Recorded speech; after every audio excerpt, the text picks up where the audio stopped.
Hannah, Machlin from the Index on Censorship. First of all, thanks for accepting this interview.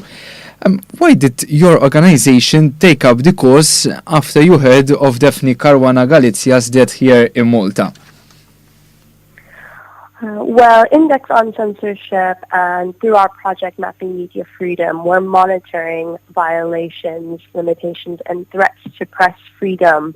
And when a journalist is murdered, this is the most severe form of a violation to press freedom. So we were extremely concerned with this case because Daphne was murdered in broad daylight in an EU country, and that seriously underscores what type of crime this is.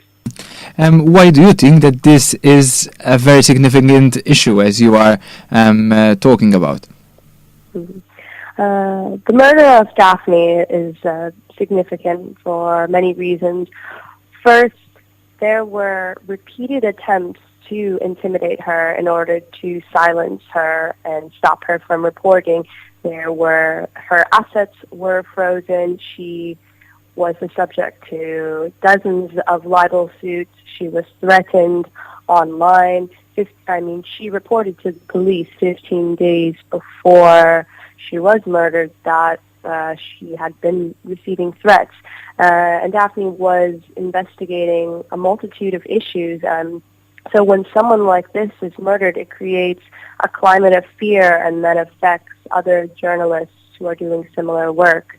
And, creates, this kind of climate of intimidation where journalists are now operating in, and it's really quite frightening. Mm-hmm. In light of all this that we have been talking about, what is the Index on Censorship promoting?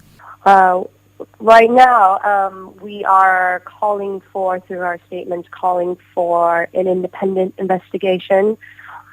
Maybe some of your listeners have heard that the original judge was actually thrown out because of maybe due to conflict of interest following a complaint filed by the family.